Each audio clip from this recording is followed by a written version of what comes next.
Hello, McFatter Technical High School students and parents. It is Thursday, October 7th, and we are here, as always, with your monthly set of updates regarding McFatter Technical High School goings on. I am Jeanette Johnson, the director and principal here at McFatter Technical College and Technical High School. And with me, as always, two of my favorite people on the planet, the assistant director who supervises our high school, Mr. Daryl Harris. Hello. Hi. And our magnet coordinator, Miss Lily DeCastro. Hi. Hi to both of you. We are in October, which means it's supposed to be feeling like fall, but it does not. It was very hot out at lunch duty today, but hopefully cooler weather will come along soon. We have a bunch of dates we want to share with all of you today, as well as some reminders and some general information. So let's dive right in. We'll start with the dates. Ms. DeCastro has a ton of information about testing, end of the marking period, some special celebrations on campus, meetings for parents. I know she's got a whole list. So Ms. DeCastro, just dive in and take them in whatever order you want to go. Okay, so I want to start with most of this information can be found on our high school webpage. So we've been trying to update our school calendar more as I learn of information. I put it on there. So at browardschools.com/McFatterTech High, at the bottom of the page are the calendar items. So if you missed anything, that's where you will find it. The first major event is the PSAT. All 9th, 10th, and 11th graders will be taking the PSAT on October 13th, which if you're doing the math, that is just 1 week away. So next week, October 13th, will be the PSAT. There's not a lot for especially 9th graders to do. We just are getting baseline information. Some of the parents were concerned when I've talked to them. They're just going to take the test. They will do wonderfully. But the next day, the 14th, begins our midterm exam schedule. The 14th through the 18th are midterm exams. It begins on a Thursday, and they're regular school days. The 19th is also a midterm exam, but it's an early release day. So the students will get out of school that day at 2:15, which is great because they get the next day off. October 20th is a planning day. All teachers will be here, but the students will be at home on the 20th, and the 21st is the beginning of the second marking period. This is noteworthy because students, especially in 9th grade, who are not familiar or are new to McFatter, the end of every quarter equals the end of half a credit. So October 1st is the first day of the second half of every class they're taking at this moment, except for tech classes, but that's complicated. October 26th is our PSAT meeting. All parents are encouraged to come and check it out. That's the best place to learn information about what's going on with the school, how you can help your students. That meeting takes place in the evening at 6:30 in the cafeteria, October 26th, PSAT. And then the next day, PTSA. What did I say? They don't have to come and take the PSAT that night. We want to be sure parents are not coming to make you take a test. I needed that. So, and then the 27th is picture day. So all 9th through 11th graders on the 27th of October come with their hair ready, their shirts, for their underclass pictures. Those pictures are going to be in the yearbook. You have an option to purchase packages. Flyers have gone home. We have spares, and they're in the weekly email if parents did not receive it from their student. The exception is if you do not give permission for media release, which goes back to those back to school forms we've been asking for, then they would not be in the yearbook. But we will be taking pictures of all students on October 27th in grades 9 through 11. Seniors were supposed to do it by now already, and if they haven't, they need to speak with Ms. Fussell to get that detail. Also, we have Red Ribbon Week and Diversity Day in October. So on October 22nd will be Diversity Day, and everyone's encouraged to rep their culture or their country. Interesting fun fact I found out this morning, there are 37 different countries that our students have come from that attend McFatter. So I'm excited to see all of the differences. And then you add the staff who come from a variety of places as well. On October 23rd to the 31st, we have different Red Ribbon Week activities, which includes like a nerd day for Too Smart for Drugs, Too Bright for Drugs, Wear Neon, Drug Free Day, where you wear red, which red is the traditional color for Red Ribbon Week. They're going to take a pledge. They can wear a hat on the 29th. The 30th, there's a poster contest that we will judge, which more information will come. And on the 31st is Buddha Drugs and Halloween theme event. So October is going to continue to be lots of fun, very informational, closure to some pieces, reopening some things. And so I'm excited for the month. I'll give it back to you. I do have one question calendar related. I just want to clarify the PSAT, October 13th, 9th, 10th, 11th graders. The test itself does not take all day, but our day is its regular length, correct? Once they are done with the test, they will go back to their regularly scheduled classes. And because it doesn't involve the seniors, it's a regular school day for all of our seniors, correct? Absolutely. Their teachers will be in class, holding class as it has been every other day. Thank you. So parents, don't let your seniors tell you they don't have to come to school that day because they're not taking the PSAT. It is a regular school day for them. Okay, great. Thank you. And I also did, since you mentioned it, shout out to all the parents who have followed up and gotten us their forms. I know we have a much better return rate than we had at this time last month. Still some more to go, but we've taken a huge chunk out of it. So I want to thank every parent who's gotten those forms to us. Thank you so much.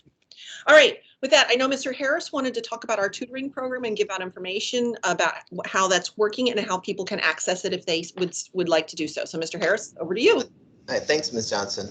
Yes, the tutoring program is going strong, although we're always looking for stronger, and the stronger means that we have more students that we are supporting. And that looks like if any students are having any challenges in any of their classes, please reach out to your teacher that you may be having some challenges in. They will set you up and notify you how to get involved in the tutoring program. It takes place after school every Tuesday and Thursday from 4:30 until approximately 6 p.m.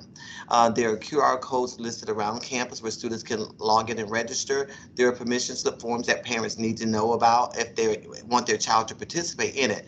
Now, for the past several weeks, there's been a lot of focus for PSAT because that's coming up very soon. So there's been a lot of intense focus and preparation for students with that. But if there's any other subjects that students need help in moving forward, going forward, we are here to support them. As Mr. Castro mentioned, we're approaching midterm exams. We'll be getting grades out. And if any student probably has anything less than a C, they'll probably be reached out from their counselor or me or someone asking how can we support them to get them their grades improved or move up to the next level. So it's not just for students that are struggling, but students that need any support. If they already have an A in a class, they want to maintain an A. We want to support all students that need any type of tutoring. We will have students from the National Honor Society also volunteering, but we have many teachers that have committed to stay after school to help our students. We know academic success is critical for our students, and that's why it's the title of the program is right now ASAP, which stands for Academic Success Achievement Project. So we plan to do this. We did a lot of tutoring in the spring. We did it during the winter. It's probably year-round that we're going to provide the additional support for our students, considering what type of learning they've had to do over the past 18 months. So please take advantage. Ask your child, do they need any support, how they're doing, look at their report cards, all those things. Go into Canvas, check out their grades, see how they're doing. We are here to support them. So I'm saying this, emphasizing a lot, because I want to make sure that we provide everything that we can and that you may need for your child to be successful here at McFatter. And since it's after school, what do we do with kids who ride the bus? Yes, good question. So we do provide transportation.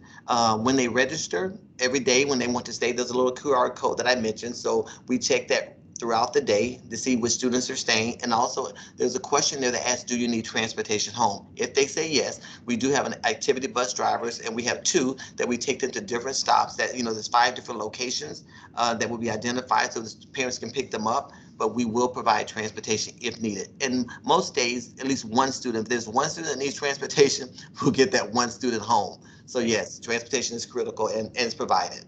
Perfect, thank you. Mr. Castro, you look like you want to say something.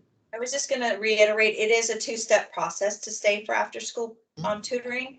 the link to give permission as a parent for a student to stay after school is on the webpage. And then each day they are going to stay, they are doing the QR code. And we need to do that to make sure that the teacher is present to assist the students, because if no one says they're coming, that teacher may not stay after school. So, and we don't want students stranded here because of it. They are expected to be in a classroom for the entire time, and we do take attendance, and they are provided a snack, so. And thank you for mentioning that, because they are, and I'm here most of those nights anyway, Tuesday night and Thursday night, and they are in their classrooms, they're learning, and some of the classes are getting bigger and bigger, you know, as far as students excited about, you know, improving their grades. So we're here for them. So good. Thank you for mentioning that, Mr. Castro. And I'm glad you both mentioned the issue of the parent permission. Sometimes people wonder, why do we do something like that? Well, we want to be sure that you know and are okay with your child being with us outside the school day. Think of it sort of like a field trip that's just happening here on campus. Since we provide them with supervision, we're making sure they're where they're supposed to be. We want to be sure that that's okay with parents and that you're fully on board with them staying behind with classmates and teachers to get a little extra support. So, speaking of kids getting involved, and we're so thrilled that they're accessing that tutoring to be successful. I also wanted to mention in passing that most of our clubs are now in full swing. Since the last time we had our monthly recording, we did Club Day, and I don't remember what the count is, but it's probably around 40-ish clubs. There's something here for everyone, and most of them have meetings at lunch. Sometimes they do activities outside the school day, but most of them meet at lunchtime. Ask your son and daughter if they've gotten involved in any clubs, and if not, encourage them to do so. It's a great way for them to make new friends, to feel connected to the school, to add to their resume that they're going to be submitting to college. And truly, there's such a broad spectrum of things to choose from. There's probably something for everyone. And if not, we're open all the time to starting up new clubs at student requests. So please make sure your sons and daughters are doing that. The last thing I wanted to mention, also in terms of the culture and climate of the school, you may have heard either from a parent link phone call I sent, I guess it was about 2 weeks ago, or maybe even from your kids, that we've had some vandalism here on campus recently. It's not been financially destructive, but it's extremely unusual for our campus.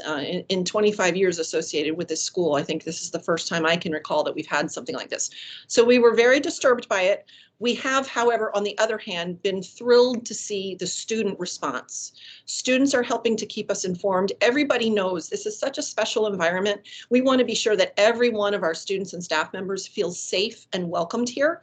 So we're very appreciative of our students, the overwhelming majority who do the right thing, students who have helped us figure out where this was coming from, and we have dealt with it. We are dealing with it. We do believe it was isolated incidents and they won't continue, but we wanted to make you aware of that. We're unsure. We don't think it was related. Some of you parents may have heard of the TikTok challenge that was going around, and we weren't really sure if it was connected to that or not. We did want to make sure, parents, that you're aware that apparently there's a whole year's worth of TikTok challenges, each month something different. So for example, this month, they're encouraging kids to smack a staff member on the backside. Obviously, we want to be sure students don't do that, because that is assault and it will be treated as such if any students were to do it. Again, we talked before we recorded whether or not to even mention it, because it's so atypical for anything we would see here at school, here at McFatter, but we definitely wanted to be sure the parents that it was on your radar and that you're helping us talk to your sons and daughters so that we can keep this place the very special, very safe, and very welcoming environment it is for everybody. I think that's all we wanted to go over. Mr. Castro, Mr. Harris, is there anything else we needed to add? I think we're good. Oh, September 15th, I think through October 15th, Hispanic Heritage Month. Happy Hispanic Heritage Month to all of us. And tomorrow we will have a celebration during lunchtime and activity. So Ms. Johnson mentioned earlier that the clubs are doing so much. So that club is actually doing something in celebration for all that everyone can participate in. So I just wanted to recognize everyone for that. Thank you. Sorry, I missed that one. I didn't have it on my calendar. Maybe because it's already underway and we were thinking in terms of things, new things coming. All right, with that said, remember we will do these the first Thursday of every month. So the next video you will see from us, barring something really unusual, will come to you on Thursday, November 4th. Let's hope it's a little cooler by then. I am tired of sweating every day.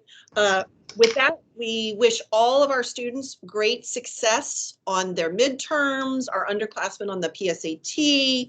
We want everyone to finish the first quarter strongly. And we look forward to seeing all of you back here in a month. Yes. Bye, you two. Have a good afternoon. Take care. Thank you.